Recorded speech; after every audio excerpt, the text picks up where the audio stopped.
Hi, my name is Patrice Johnson, also known as Nordic Food Geek and Meatball Historian.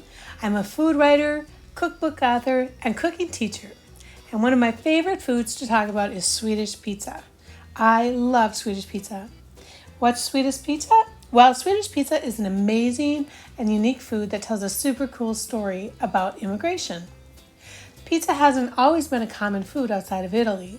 It wasn't until the 1950s that pizza became popular in America, and my mom actually remembers the first time she ate pizza in Minneapolis. And that wasn't until she was married, and that was in the late 1950s. The same is true in Sweden. After World War II, a large number of Italians migrated to Sweden to work in factories.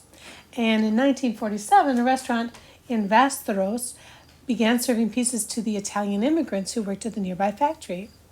Västerås is just a bit north of Sweden's capital, Stockholm. It wasn't until the late 1960s that the rest of the nation started eating the pies as well. In 1969, a pizzeria opened in Stockholm, and young adults loved pizza because it was inexpensive and also could be enjoyed in a sit-down restaurant setting rather than the traditional kiosks where most inexpensive meals were grab and go. It was about this time that political refugees from Hungary and the former Czechoslovakia, now known as the Czech Republic, arrived in Sweden, and later refugees from the former Yugoslavia, Iran, Iraq, and Latin America. As in America, new immigrants in Sweden who want to run their own businesses sometimes open restaurants. During the 1970s, these new immigrants joined the Italians running pizza shops. In the 80s, Turkish and Syrian pizza owners introduced the Kebab Pizza, which is a pizza topped with marinated kebab meat and served with a yogurt or sour cream sauce similar to tzatziki, and they served it on the side. Since then, Western Asia and North African immigrants have added their flavors to Swedish pizza, and now most menus include flavors like my favorite, banan curry. By the 2000s, fancy, expensive toppings became popular, and Swedes gravitated toward filet mignon pizzas garnished with béarnaise sauce. But the fusion of flavors representing immigrants from Armenia, Iran, Iraq, Somalia, Eritrea, Ethiopia, and Southeast Asia remain popular pizza toppings. Most Swedish pizzerias have menus with more than 50 different options. In Sweden, no matter what pizza you order, you will always be served a pizza salad or pizza salad along with your pie. Pizza salad is similar to what in America we call coleslaw. It is sweet and sour cabbage, and it is delicious. So during this video, we're going to talk about these pizzas. I'm going to demonstrate how to make them, and I hope by the end of viewing, you're excited to make your own pizzas and pizza salad, and that you learn a little bit about how immigration changes the food a nation eats. It is important to acknowledge that immigration is never easy. When we leave our motherland, we leave behind familiarity, including family, friends, place, and yes, food. Preparing and eating food that reminds us of where we come from brings us comfort. Adding those familiar flavors to food we share with others is a way to help others to understand who we are and where we come from. Food helps build community. Next is pizza dough. It's a little easier than you think it might be. You're going to add yeast, warm water, and a little bit of sweetener to a bowl and whisk it up. Then let that proof till it becomes foamy for about 5 to 10 minutes. Meanwhile, add some salt to your flour. Then add in your yeast mixture and a little bit of olive oil. And then stir that up until it becomes nice and mixed. Then you're going to put that onto your workstation with some flour and start kneading. Knead for about 5 to 10 minutes until you have a nice, pliable, silky dough. Then add that to a clean bowl that's got some olive oil in it and coat it on both sides. Then cover it and let it rest for 1.5 to 2 hours.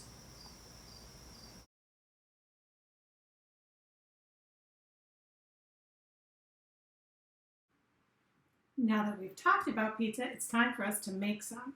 The first pizza we're going to make is a kebab pizza. the same pizza that we just talked about with all the really cool immigrant background stories related to it. So this is the dough that we made together. I'm going to make a smaller pizza right now. So I'm just going to take about, I don't know, a third to a half of it. The dough recipe that you have will make 2 pretty good sized pizzas. A thinner crust, not a thick crust. And you can use your fingers or a rolling pin to roll it out to the thickness of your choice. And like I said, we want these to be a little bit on the thin side. And you can see I'm actually rolling this directly out on parchment paper so that when it goes into my hot oven, it'll be really easy to take it off once it's done cooking. And now I'm going to put some cheese on top, and I'm doing that just to protect the crust from getting soggy. If you prefer your cheese on top of the pizza, that's okay too. So you could put your sauce down first, but I prefer to put my cheese down first for my kebab pizza. And this is a mozzarella provolone blend. Now in Sweden, they like to use farmer's cheese, which is pretty mild and also quite moist. But I'm going to use something a little more American for our purposes. So we stick to that good old-fashioned mozzarella and our provolone. And then this is the tomato sauce. That's really simple. It's just canned tomato sauce that I added some oregano and basil, a little bit of rosemary to. And I also like to add a little bit of balsamic vinegar because that is sort of a natural sweetener. You could also use fresh tomatoes if you've got some in your garden. And you could cut them up, dice them, and add those same ingredients and make a nice fresh sauce doing that. It's one of those things where I like you to use whatever it is you have, whatever it is that you like, that you have in your pantry at home and what's available in your garden or grocery stores.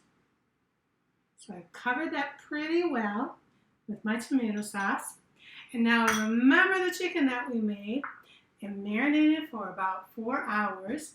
And I put it on my grill and I flipped it a few times until the internal temperature came to about 175. With chicken, with poultry, we want it to come to a safe temperature of 160 to 165. And then before we eat it, let it rise to 165. But with a darker meat, like the thigh that I use, I like to go up even a little bit further than that. It seems to really get the texture of that meat to sort of tenderize. And then I let it cool, and I chopped it up and removed some of the skin. And now I'm just going to put that on my pizza. Now, if you don't have time to marinate your chicken, and you just want to use a rotisserie chicken or leftover chicken, that's okay too. If you're lucky enough to have a kebab store in town, you might even want to go and ask them if you could purchase some of their meat that they've prepared. It's like a shortcut. It's a good shortcut. You could do that with your pizza dough too. If you don't want to make pizza dough, although I highly recommend you do, you can get it already made from your local pizzeria. You can even get it in the grocery store. You could also use something as simple as a tortilla. So now I'm adding some pickled pepperoncinis. That's going to give a little bit of acidity to this delicious pizza. And then I've also got some red onions. Now in Sweden, I've never seen a Kalamata olive on this pizza, but that doesn't mean it doesn't exist. And it doesn't mean it wouldn't be delicious. So if you like Kalamata olives, I would definitely add those to this pizza as well. And now, to make this really super tasty, I'm going to add a little bit of feta cheese. This is just crumpled feta. I can already smell it. It smells fantastic. Now, if you've never had feta cheese before, this is a really good opportunity to give it a try. And then I've got some Parmesan. It's just some grated Parmesan Reggiano. You can use any Parmesan that's in your grocery store, and that'll work just fine. Then I'm going to put this into a really hot oven and let it bake until all the cheese is bubbly and all of the crust is nice and crunchy. So we'll get back as soon as that's out of the oven.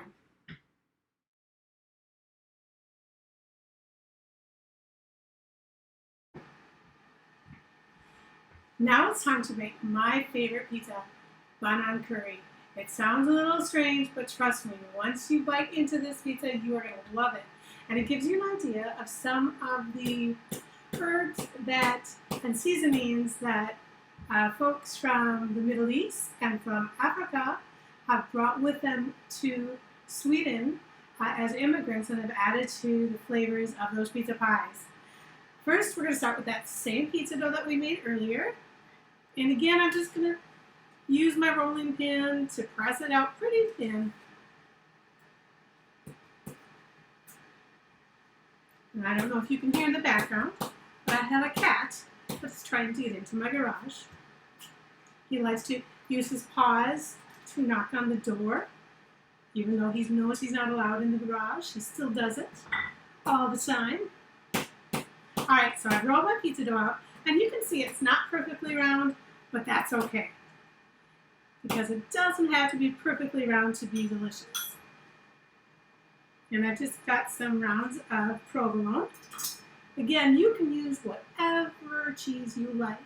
In Sweden, they'd be putting farmer's cheese on this. But here in the Midwest, we're going to go with the traditional provolone and mozzarella. And now, I've got my banana, just a regular old banana from the grocery store. I've heard that Sweden has the highest per capita consumption of bananas in the world. Now, I don't know if I believe it, but I'll tell you what, they sure have a lot of recipes that call for bananas in them.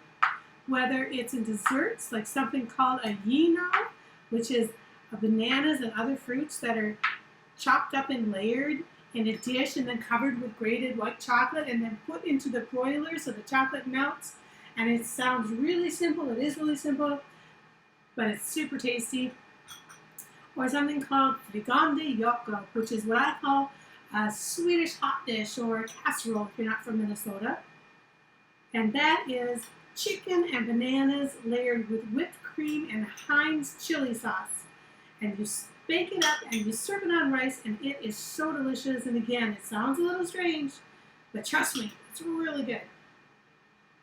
The beauty of putting bananas on pizza is that they get kind of creamy and almost like a cheese substance. And they work really well on pizza, especially if you're somebody, maybe you have people in your life, or maybe it's you who can't eat dairy.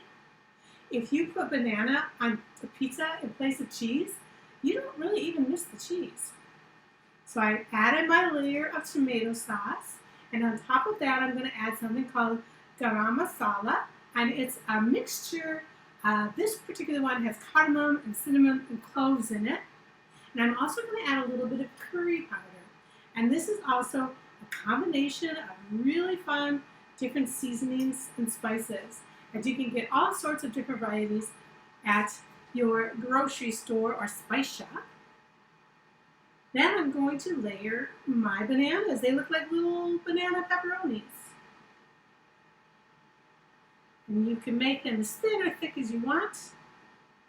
You can see I made mine, I don't know, somewhere between 1/4 and 1/8 of an inch thick. We need a little bit more right here to fill in the white spread of the red space. And then on top of this, I'm going to add a little bit of Parmesan cheese. And this is just grated cheese. And that's it.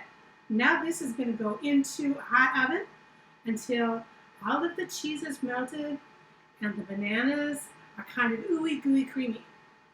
And then we'll take it out and you can see what we'll top it with to get just a little more pizzazz.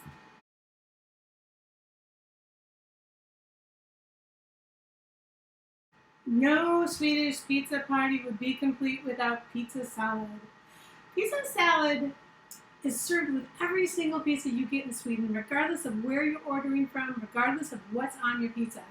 It's an automatic condiment that comes with your pizza. It's actually really refreshing. It bites through all the fat, it cuts through the fat of your pizza and lends kind of a fresh flavor to it. Now, typically, this salad, it's sort of like a coleslaw. We would refer to it as a coleslaw in America. The salad is commonly made with a green cabbage, but the red cabbage in my supermarket looked a little bit better than the green. So I got the red cabbage today, and I sliced it pretty thin, as you can see. Chopped it up, and to that I'm going to add some white onion. You could add shallot, white onion, red onion, whatever you like. And if you want to really make this a really vibrant, colorful, healthy salad, you could also add anything you have in the pantry or the garden or the refrigerator that looks tasty, like red pepper, yellow pepper, chili peppers if you like heat. You can also add herbs, carrots, whatever looks good can go in this salad. But today we're going to stick with a pretty basic, simple recipe. So in here I've got some white vinegar, and this is called caraway seed. And you can see it's a really beautiful seed. It's very fragrant. I've toasted it just for a few moments on a hot griddle, and then I let it cool. And now I'm going to add that to my vinegar, along with, well, I'm using about a tablespoon of Dijon mustard because I really like mustard. And if you're making homemade salad dressings, when you add mustard to the dressing and then you add oil, the mustard helps the oil and the vinegar become friends and do what we call emulsify. And so you don't have to worry about your salad dressing separating. So I like a good hefty amount of mustard. Now I'm going to add some canola oil. You can use whatever vegetable oil you like, whatever vegetable oil you have. Just remember, if it's a stronger flavored oil, like an olive oil or an avocado oil, those flavors are going to come through into your final dish, your final salad. All right, now that that's all mixed up, I'm going to pour it over my delicious vegetables. Let me grab a spoon so we can throw this together to make a perfect salad. And the longer this sits in the refrigerator, the more tasty it becomes. So if you can make this the night before, it'll be even more flavorful and tender. It kind of, the vinegar tenderizes the delicious cabbage. But I'm going to eat this right now because it's still perfectly good. You can also flavor that with a little bit of salt and pepper, whatever amounts that you like. Now it's the best time of the entire video because we get to eat. Hopefully some of you were able to either cook along or watch this in advance of making some Swedish pizza and beautiful pizza salad. I'm going to show you what I've made. First is our Kebab Pizza, the #1 pizza in Sweden. And when I serve that, I'm going to serve it with something called tzatziki. My tzatziki is simply yogurt and cucumbers with some lemon juice, oregano, a little bit of salt and pepper. And you can see it's delicious. You could also add some herbs to that if you'd like. Really freshens it up. Oh, also a little bit of garlic. And I also like to add some hot sauce. Just use your favorite one you have. And fresh mint, fresh cilantro, and fresh basil. So I sprinkle that liberally over my pizza. I think it really brings out the flavors of all that good curry, good delicious kebab flavors. Now you won't usually see fresh herbs on pizzas in Sweden, but they could try it. I think they'd like it. It really freshens it up, and also look at how vibrant it becomes when I add a little bit of those herbs. Little goes a long way. Now this is my favorite. This is the banan curry. You can see the bananas have gotten a little gooey and melty. And to this one, I like to add peanuts. Gives it a little crunch to balance out the creaminess of the banana and the cheese. I just sort of liberally sprinkle them on the pizza. And then I also add those same herbs. I've got basil and mint and cilantro, and they're all super tasty on this pizza. And it is as simple as that. And now I've got everything I need to throw a Swedish pizza party. Thanks for watching this video. I hope it gives you some good ideas about where our flavors come from and about how immigrants can really help create delicious foods for us no matter where we live and no matter where our immigrant neighbors are coming from. Thanks.